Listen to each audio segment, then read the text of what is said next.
Well, no, people will be on there. Hey, Jeff, we are live. Facebook. I want to introduce y'all to Jeff Reed, who is the executive director of Virginia's Growth Alliance. Jeff, I'm gonna let you explain what VGA is, and then we'll get into talking about some of the Shop Local stuff. All right. Well, I appreciate it, Lisa. Virginia's Growth Alliance, or VGA, is a regional marketing organization that is now about 12 years old, and it is primarily focused on recruiting new business to a multi-county region located in South Central Virginia. We also are tasked with working with entrepreneurs, tourism development, and workforce development as well. And that's unusual. Sorry for interrupting, but that's not typical for an economic development group, right? A lot of them only focus on bringing in bigger businesses, not on small business development. Absolutely. That's very atypical. We're kind of like trendsetters there. We were kind of doing that before everybody else, and other economic development organizations have started doing it, but we were one of the first to actually focus on or have a mandate to work with entrepreneurs and try and develop the entrepreneur ecosystem in a rural community. Well, what a lot of traditional economic developers or the politicians that fund the money, what they don't understand is if you don't have that good solid foundation of local small businesses, it makes it a lot harder to attract the bigger industries because you don't have the community there that they want to bring employees into. Yeah, absolutely. And not only that, if you have all of your eggs in a single basket, COVID is an example, and those baskets get turned over, and all your eggs start breaking, there's no support there for your tax base. And there's nothing for your schools, your volunteer fire departments, your civic organizations, etc. So that entrepreneur ecosystem is critical. And the other thing that it also helps foster, and people don't think about this, when you're recruiting a new industry, or you have a long-lived industry that decides they're expanding, and they're bringing in new employees, and they're bringing in that trailing spouse, often that spouse doesn't have a place to work. Mm-hmm. And so now they're looking at driving to Richmond or Raleigh or Roanoke or Charlottesville, or starting their own business. And we see that. And we also see that with our veterans community as well. So it allows people maybe in the second chapter of their lives to really do the thing that they've wanted to do, or they've dreamed about doing, or they love to do, but have never been able to do it as a business. So we're trying to support that. And especially when it's in a rural area like yours and ours, because the cost of living is so much lower, the cost of getting it. So I know I'm preaching to the choir, but I just want people who maybe haven't thought that much about it to be thinking about why it is so important. And the other thing is that local businesses are the ones that far and beyond fund all of the local nonprofits, the youth sport teams, everything like that, the band, everything. Most of the money comes from the local businesses. So if they're dying, it's getting pretty bad. Yeah, exactly. I mean, that's who you go to get that contribution of, the T-shirt to give away at the raffle or whatever. And or to get that, $50 check or $100 check to support new uniforms for the softball team, or send the baseball team to the state championship or whatever. Mm-hmm. And in our area, that's really important. I mean, those things go hand in hand. That local sense of community of youth sports and youth organizations and church activities or whatever are fundamentally supported by the mom and pop businesses in the region. And as our mom and pop businesses suffer, those organizations suffer as well. There's a domino effect there. Yeah. So anything that we can do to foster new investment, anything that we can do to support those businesses, anything that we can do to provide legacy. That's another thing that rural communities are really faced with. You've got the third generation who have owned the department store downtown, and the kids have all moved away and they're not interested anymore, or the feed store or the gas station or whatever. And you get a young couple that moves in, or a couple that is retired, and they're looking for that legacy business and working to develop those legacy plans so that business continues to be the vital part of the community. Sadly, we just lost a ladies apparel store, high-end department store that had been in business for over 100 years here. Several generations, and he was ready to retire. And so it's just heartbreaking. And, that's another thing, the ties that people move, when people move away from home, they still have that emotional bond to the local businesses that they grew up with. It's such a part of their childhood. So for when they come home, they want to be able to go see those. And it just helps bring people back. Even if their family isn't here anymore, it becomes I don't even know what the word I'm looking for. Well, it's a memory, and it's a connection back to their community. And I think you've said more than once, and it's a quote that I often repeat: people don't want to go anywhere; they want to go somewhere. Right. And it's those independent businesses that make a community somewhere as opposed to anywhere. And that's why they're so important. Well, one of the many reasons that they're so important. What we're trying to do. Well, I want to go back and let people understand how long you've actually been involved in the Shop Local movement. Online, I'm talking about, because even when I was a child, and my dad owned a music and appliance store, and the retail merchants would try to get people to shop at home for Christmas and everything because of the sales taxes. But you got involved in the online Shop Local movement in the 90s, right? Yep. So tell us about that. A long, long time ago, in a place far, far away. In the Stone Ages. Stone Ages. I'm a dinosaur of e-commerce. Yeah, we set up a program that was basically tasked as a demonstration at that point, because the internet was new, as an economic development tool for rural communities.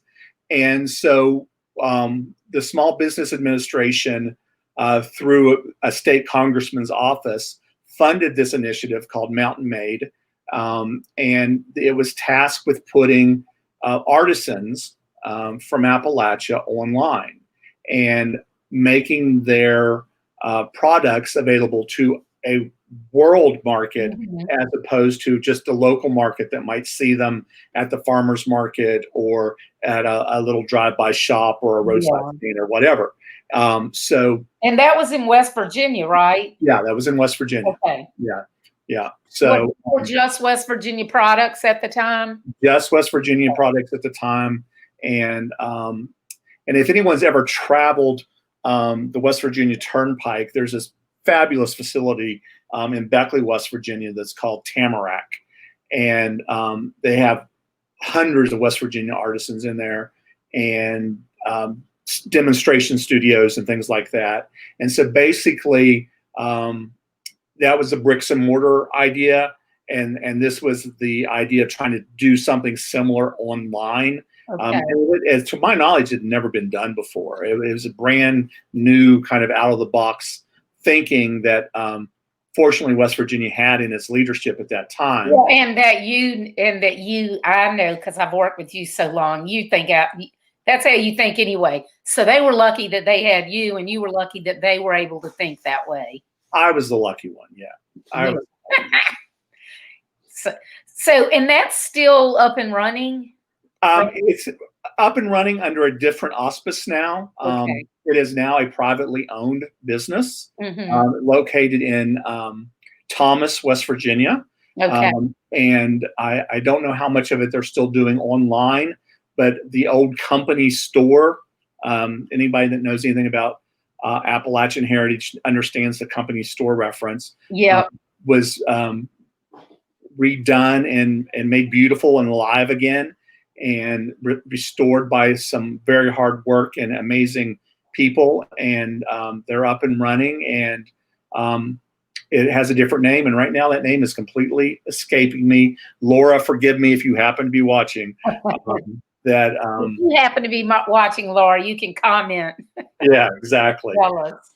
So that's cool, though. All right, yeah. so let's fast forward. And when you took the job with Virginia's Growth Alliance, one of your big problems was that 95% of businesses were not online? It wasn't just businesses, it was anything. Churches, civic organizations, some of our community governments. Yeah. What they had online, you really couldn't call an online presence. And so it created this giant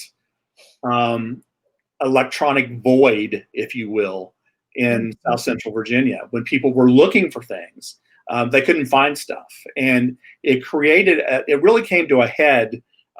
We had recruited a company from out of state, and they were coming, and they were transferring, like 10 people from their headquarters to get this operation up and running. And the owner of the company came to me and said, "Hey, Jeff, none of our people are wanting to take the transfers." And I'm like, "Oh my gosh, why?" And he's like, "Well, when they start looking for daycare or a church or a real estate office or an apartment to rent, they're not finding anything. And they're like, where are you trying to send us, to the end of the world?"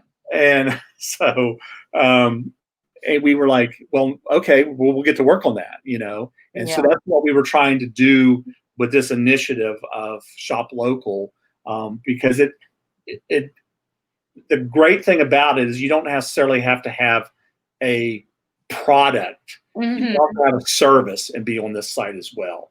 And that's one of the things we need to make sure people understand. Yeah. Yeah.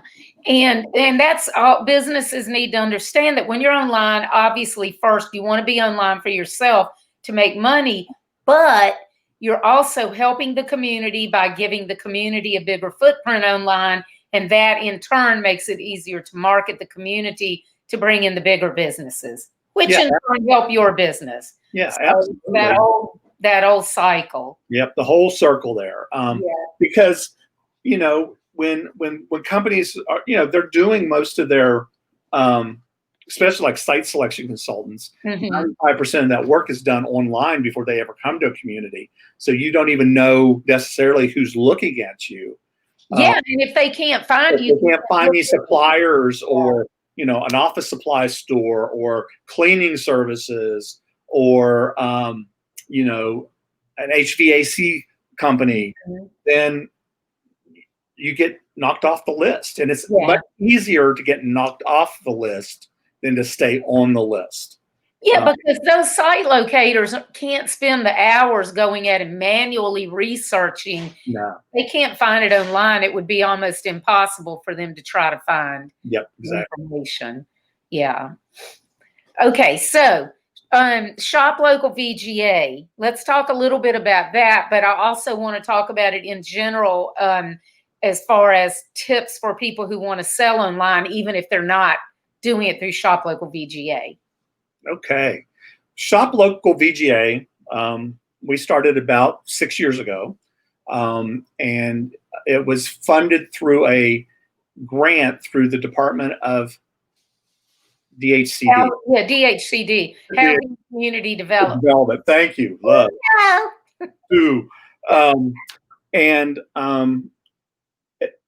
What we were trying to do is eradicate that electronic footprint void. And so we were trying to develop an electronic footprint, if you will. Because you didn't want this black hole in the middle of Southern Virginia. Exactly. South Central Virginia.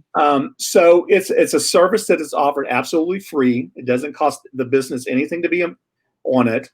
And it allows them to put unique products or their services online to find a wider market, even if they already have a website or a Facebook page or they're using Instagram or whatever, you know, this tool augments anything that they're already doing. And if they aren't doing anything, it allows them to be discovered by somebody who's out there that might be looking for what they're doing. Right. And especially if they don't have anything out there, or if they have their own freestanding shop, you still have to get traffic to it. Absolutely. So if you're at a marketplace where there are more than one vendors, then it's a lot easier to get traffic going, because they might be brought there by one thing and then they're exposed. Basically like a mall. That's why stores go into shopping centers and malls, because they feed off the anchor tenant. Absolutely. And that's the other great thing about the site that you all designed for us, is it allows someone to shop from multiple vendors, but you don't have to check out multiple times. You put it all in one basket, you pay for it, and then that vendor gets the purchase, and they have a way of determining how they want to deliver that purchase, whether it's pick up in store only. Now with COVID, doing curbside, if they wanted to do that, they can do that. If they are want to ship, they can ship.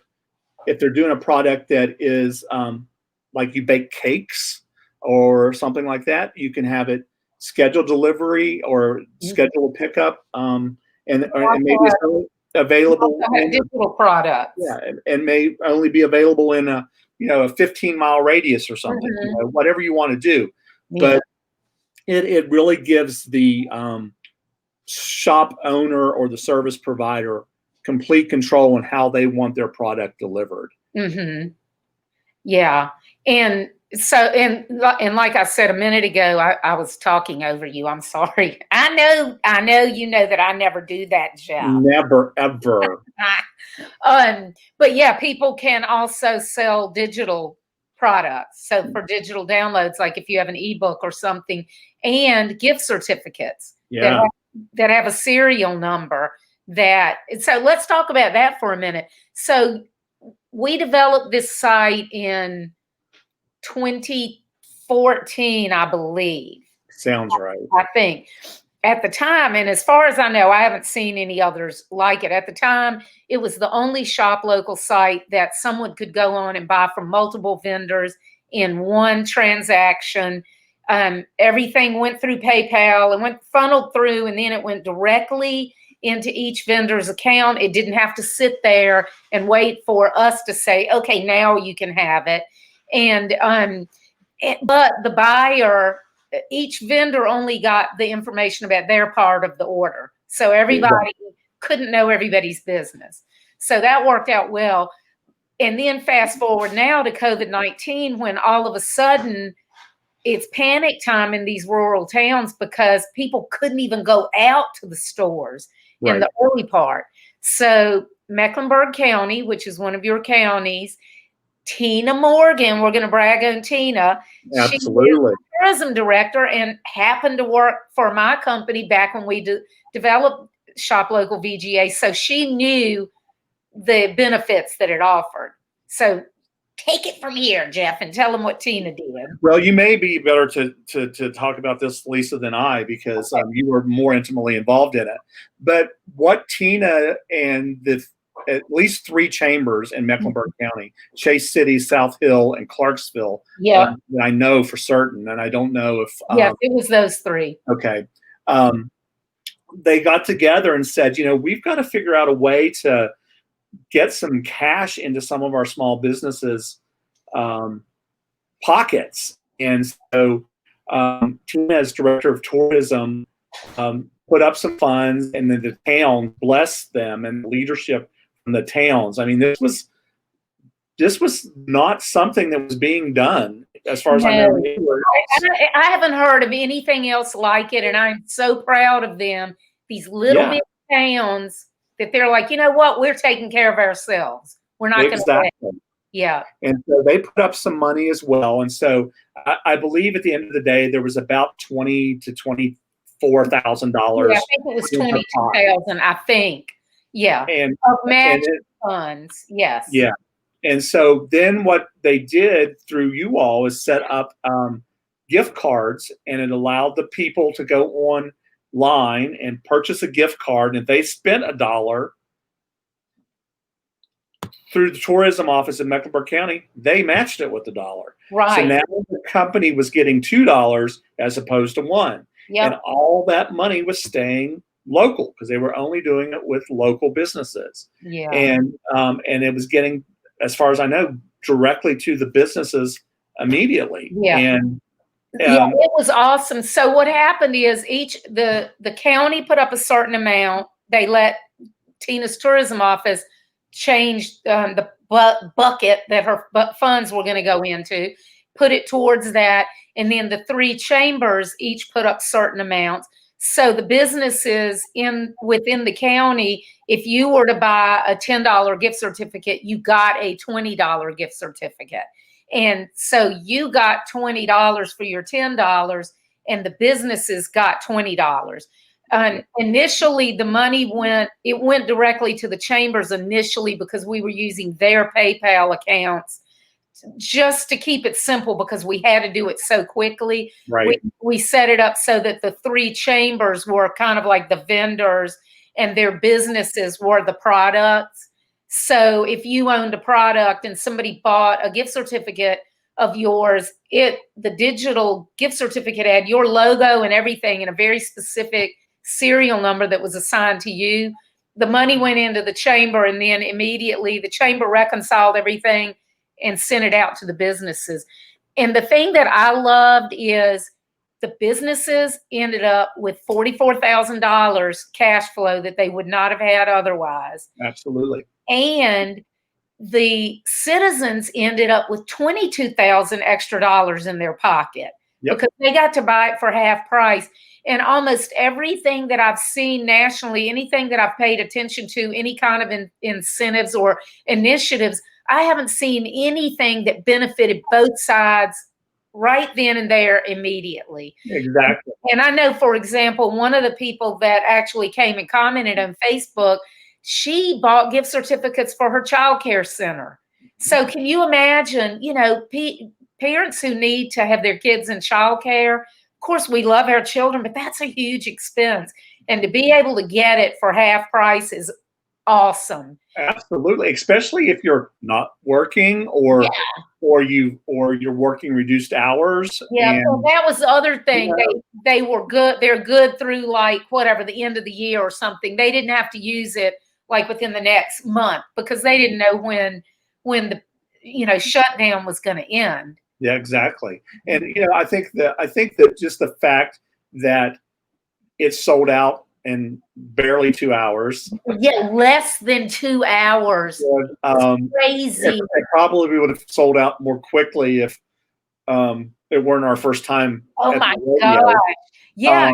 So now we're talking about doing a second round, but we're having to do some custom development to develop in some things to make sure that we don't go over the matching amount that's there. Because unlike a regular old product with inventory, not to get too technical, but if one of the chambers had X amount that they could spend, we couldn't say 10 gift certificates for this one and 10 for that or whatever, because you didn't know which companies people were going to buy for. Exactly. And so you couldn't set up a regular inventory quantity limit because it was based on the chamber. Yeah, but anyway, to me, that was so exciting. And that was one of the most fulfilling things that I've ever been a part of personally since owning my business in 1996. Oh, wow. It made me feel so good that people were actually helped.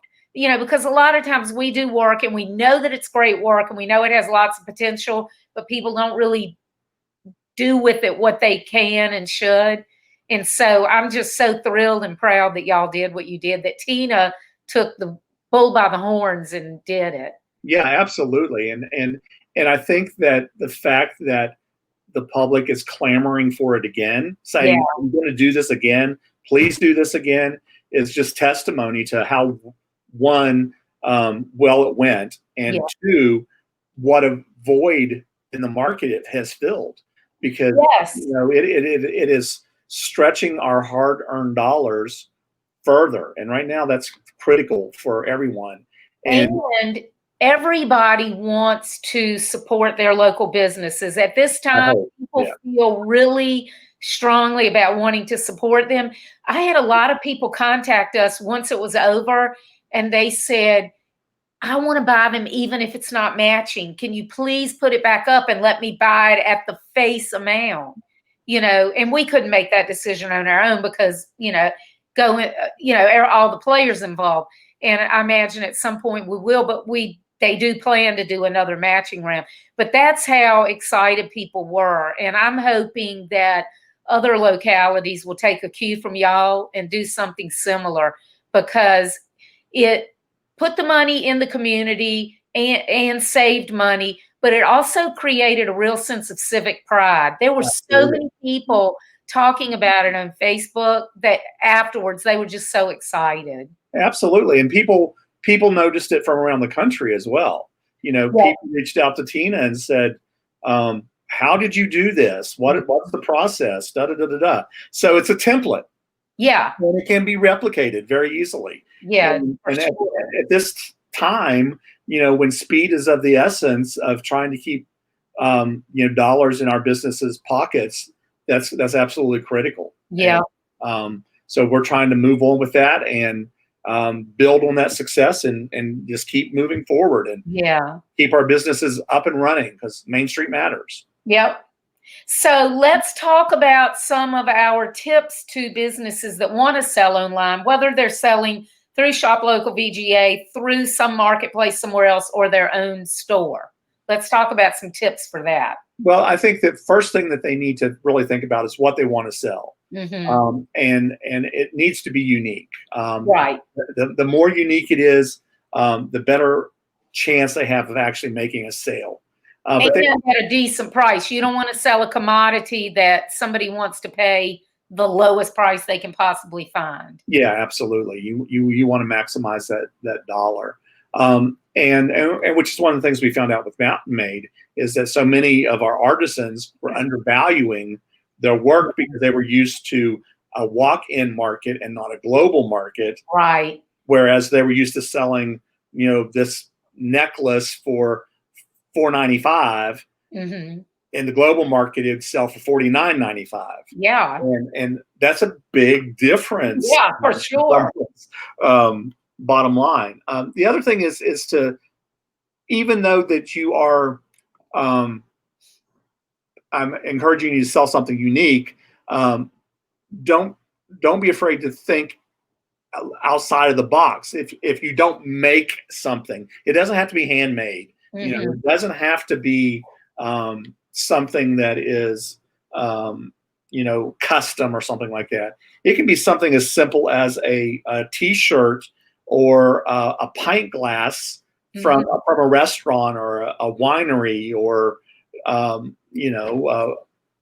microbrewery or whatever. Because especially for these businesses that are in an area like in your region, we have Bugs Island Lake, Car Lake, however you want to say it, all the different names. Bugs Island. So many vacationers come there and they go to restaurants and they're like, I wish I got the T-shirt, or I wish I got the cap, or like in Farmville, people who went to college at Longwood or Hampton Sydney, I wish I got a fish and pig cap or T-shirt. Yeah. And so this is a way that they don't have to wait until the next time they go back, they can get it. And some of the restaurants, if they have their own sauces and things that they use, that's another good thing to offer, because when people come in and love what they've eaten there, then you can package it up in some way so that they can buy it online and make their own. They're still going to come there and eat when they're there because they don't want to have to cook.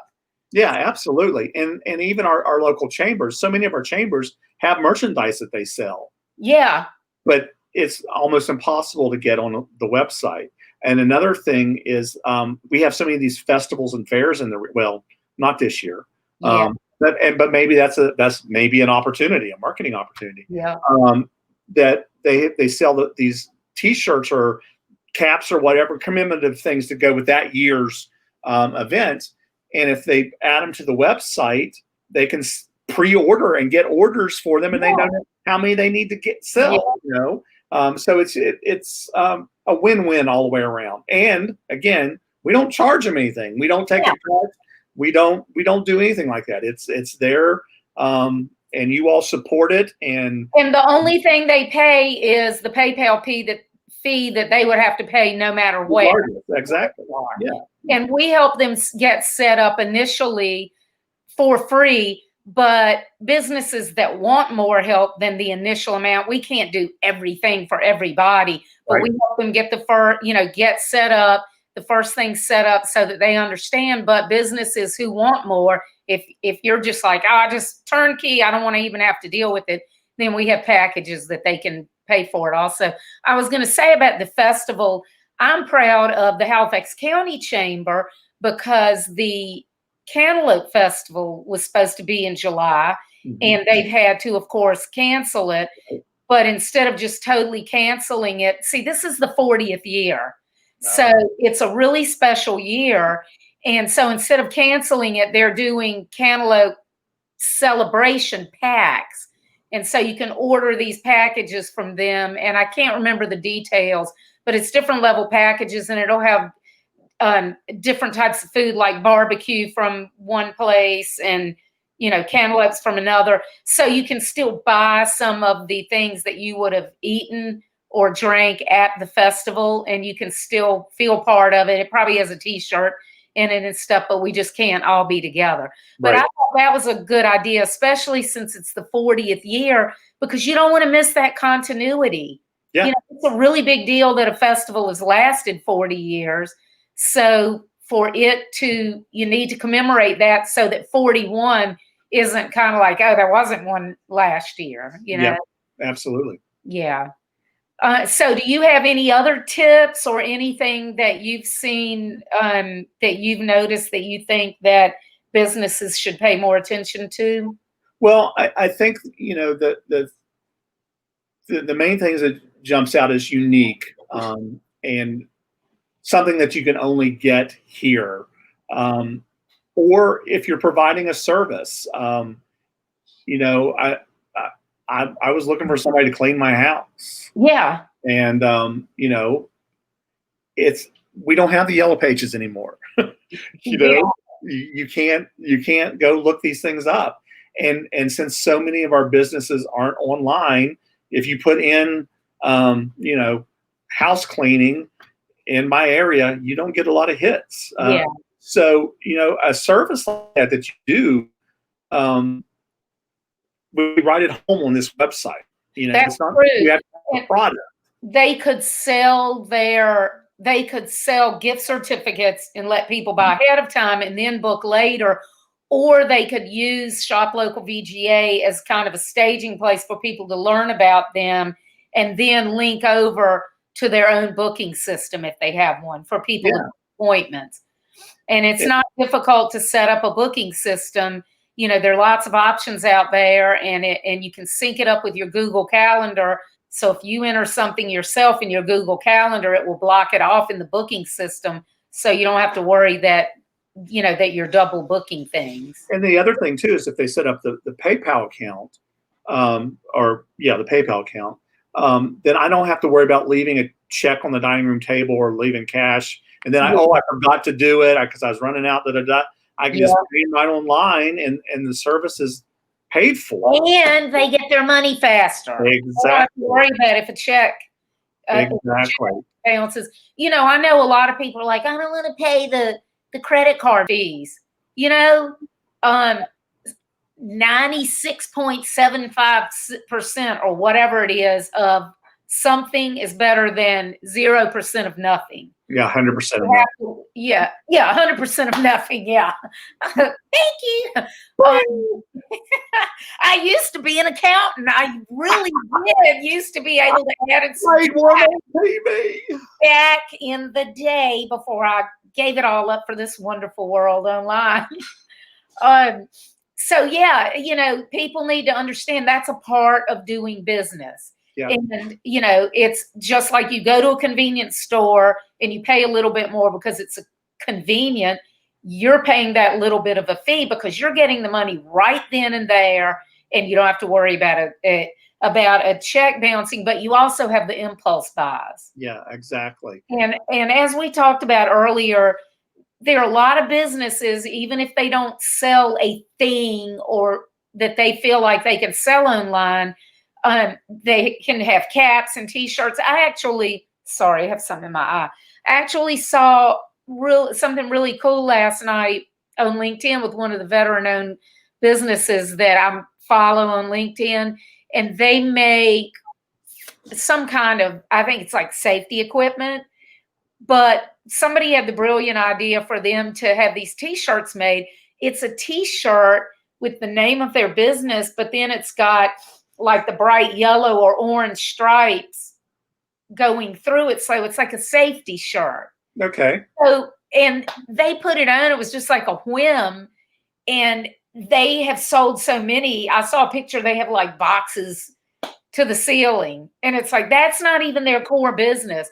That's something that, who would have thought it, but somebody just had that really cool idea. And, you know, anything like that, that either catches people's attention and they think, oh, that's cool. Or in that case, it's cool, but it's also functional. Yeah, absolutely. And you know, we had a tragedy in South Hill. Well, it's, I guess, not a tragedy because thank God everybody's okay.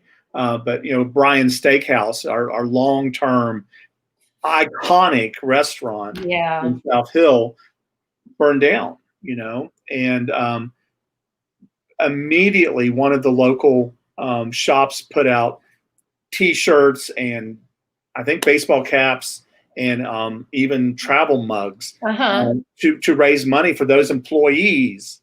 And they could have added that to Shop Local as well, so people didn't have to try and find them on Facebook, right? You know, just to find out about it. And with things like that, the people who don't live there anymore want to help because they remember when they were teenagers or young adults. I mean, heck, I went there. Yeah. You know, I wasn't supposed to.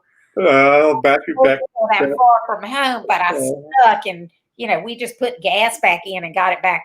I hear you. I never did that. It's like a quarter a gallon then. But anyway, yeah, but you have to do your repetitive. Really, but you know, people, they have that bond with their past and they want to do anything that they can to help. And I know, like, one of my sisters lives in San Antonio and my cousin lives in Des Moines, and they love being able to buy anything from places around here that they remember from their childhood. Yeah, so I think that a lot of times small businesses in small towns take themselves for granted. And they just feel kind of like they're nobody, but they really are a part of the fabric of people's lives for generations. People who grew up there, and they need to start thinking of ways that they can capitalize on that, for lack of a better word. Absolutely. But I do also want to say there are a few small businesses, and I'm not speaking of anybody in particular in your region or here or anything, but just in general. Sometimes there are small businesses that feel kind of entitled. I'm local, so you should be buying from me, you know, just because I'm local. And they got to get over that, you know. Yeah. I can take my dollar anywhere. Yeah. People want to buy from you, but you have to give them a reason to want to buy from you. You have to be likable. You have to give better service. You have to whatever. And most people are happy to pay more to a local business, but there has to be some reason that they do. Yeah, absolutely. And it might be product, it might be service, it might be community-based, whatever. It's up to each business to figure that out. But you just have to make sure that you're not just sitting there and saying, well, I just deserve for you to shop from me, so I'm open, come. And then the other thing it also does is it allows those of us who work and travel a lot for work, you know, my ability to get to a local store often when it's open during the day is slim to none. Right. And so this allows me when I get home to pick up a couple things I want online and either have it shipped to me or arrange to have it picked up by somebody. Yeah, I've noticed you've had a lot of meals that you got from local restaurants. Yep. You're eating them at home because you couldn't go. And of course, all you do is make me hungry. But We're blessed with some good restaurants. I know. I figured you were either calling in and ordering or ordering online, and then they're either you're picking up curbside or they're dropping it on your porch or whatever. But that's let you have really nice, delicious meals that you didn't have to cook. Absolutely. And they got to still do the business. Absolutely. I mean, that was part of it. It's, something I really didn't do before COVID. I went and sat down at the restaurants because eating out's my favorite exercise. I know. So, I cannot wait for it to be over because I miss my lunches with you. I miss my lunches with you too. But it enabled me to support these local restaurants, which was important to me. Yeah. I couldn't do it every day. I can't afford to do that, but I did it as I could, and I was able to order a line or call it in if I had to, and then just drive by. They brought it out to the car and brought it home, and I plated it up. And because you live in a small town, in less than 5 minutes, you're home with a piping hot meal, and you get to sit down and eat because you're not having to drive an hour back to your home. Yep. So for you people out there that still live in the city, there are really good things. There are really nice things about living in small towns. Oh, absolutely. I think that we're stuck out in the boonies. I'm not going to use the word we used to use growing up. Well, you might think we're stuck out in the boonies, but we're really not. We're just as close to international airports as you are by driving time. But when we want to have something really good to eat, we can have it and be back home in 5 minutes. Absolutely. It's one of my favorite people often says about our region, Mr. Carthen Curran. I love Carthen. The mayor of Shockoe Bottom. He says often, we're rural, but we're not remote. Yeah.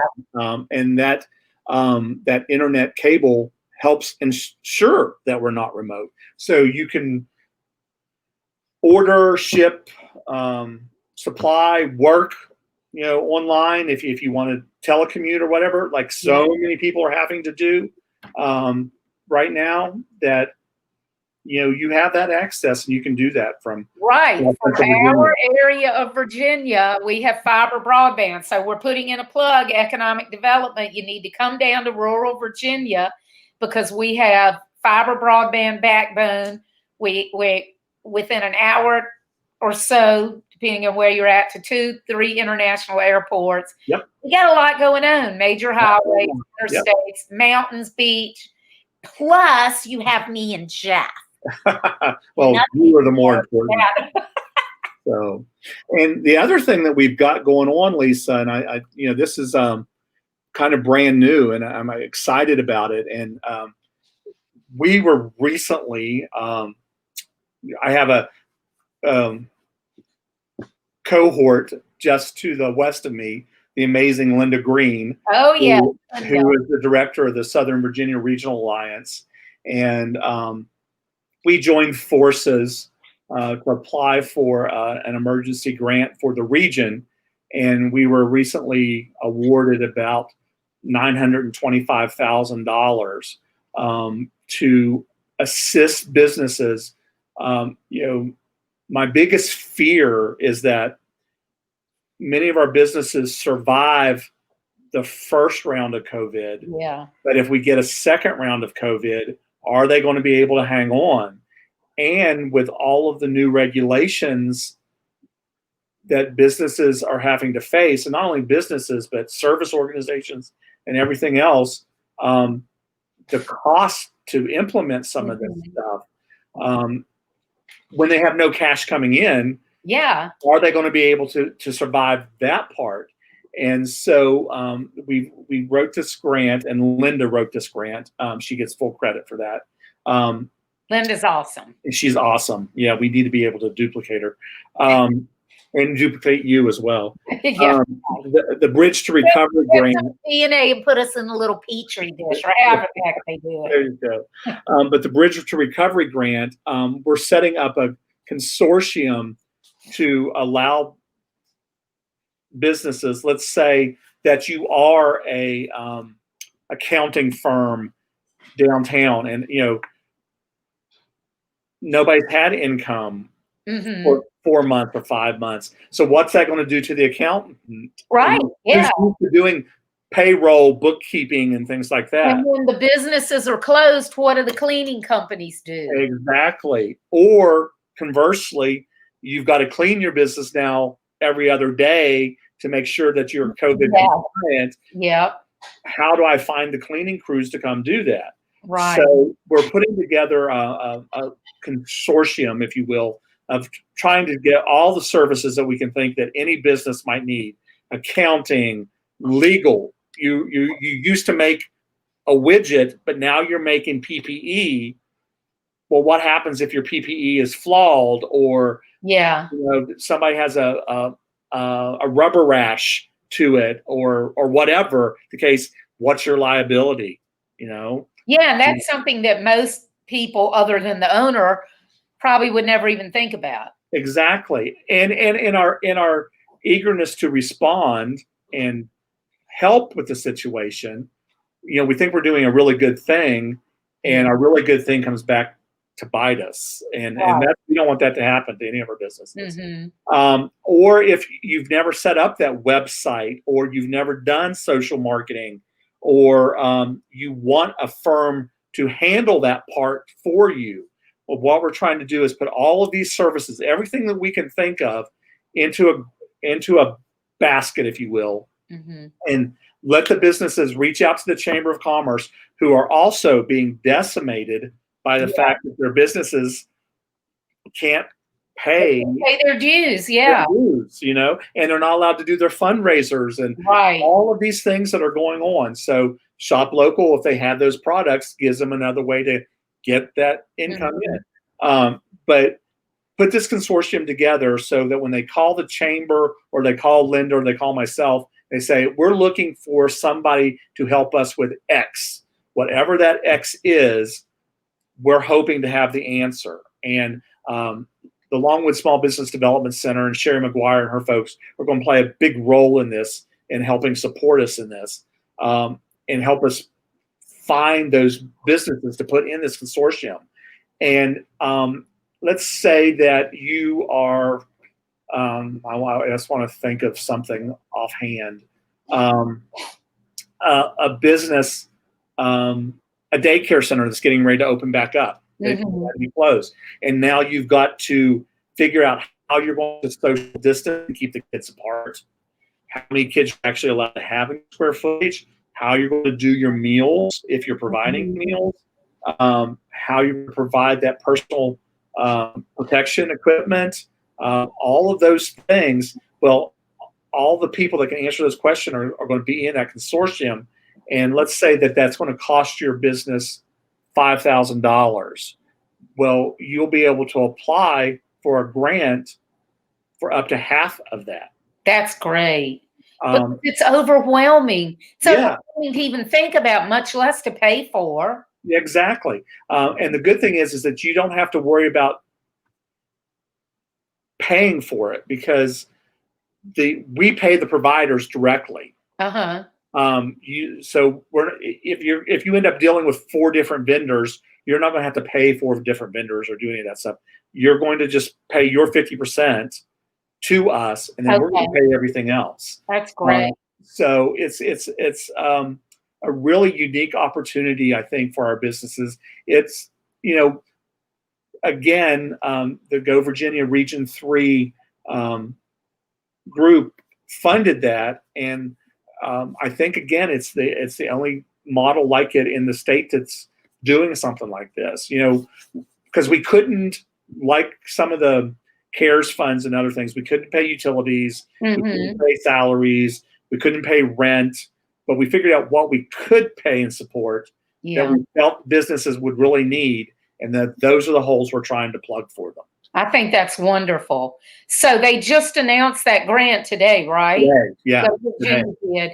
And when and where will businesses be able to apply? Or Um, so hopefully they'll be able to start applying next week. oh, great. Okay. We're still trying to get the forms finalized and okayed, and we'll be able to go from then. At that point, where they just need to call Linda or I for right now, Okay. or email us, and there'll be more information on both of our websites, and then eventually, but we didn't want to wait on this. There will be a standalone website set up to take care of some of this stuff and direct everybody there. Yeah. And VGA's website is vagrowth.com. And SVRA's website is svra.org. Yep. Right. And so tell everybody the counties that y'all cover, because they're not be familiar. Patrick, Henry, City of Martinsville, Pennsylvania, City of Danville, Halifax, Mecklenburg, Brunswick, Lunenburg, Charlotte, Buckingham, Cumberland, Amelia, Nottoway, I'm leaving Prince Edward, Greensville, and the city of Emporia, although they're not actually in VGA and Region 3, but those businesses are still eligible. Oh, okay, good. I wasn't counting, but I don't think you left that anybody. I hope I didn't leave anybody out. If you did, it's just because I asked you on the spot, and it's hard to think, especially when you're not thinking about just your own region. Yep. So anybody who's in Southside Virginia who is interested in that, go to vagrowth.com and svra.org and find out more information. Like Jeff said, it was just announced today, so it might take a day or two to get the information on the sites. But we hope that you'll take advantage of it, and we really hope that you'll take advantage of Shop Local VGA. If you don't know what you could sell on it, just contact Jeff or me. I'm at lisakipps-brown.com, LISAKIPPSBROWN.com. You can contact me and we can brainstorm and figure out some things that you could offer through it. Yeah, absolutely. I would love to see every business and every organization in Southern Virginia on that website. Yeah, that would be nice. It would be a tremendous boost for the region. Yeah. Well, thank you so much for your time, Jeff. Thank you. And it's so great to see you, because I never get to see you anymore because of the darn shutdown. So this is an excuse for me to be able to see your face. Well, I appreciate it, and thanks for all the wonderful things you do for VGA and Virginia as a whole. Well, I love it.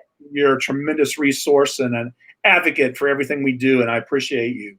Thank you. I'll talk with you later, okay? Bye. Bye. See y'all later, everybody. Bye-bye. Bye.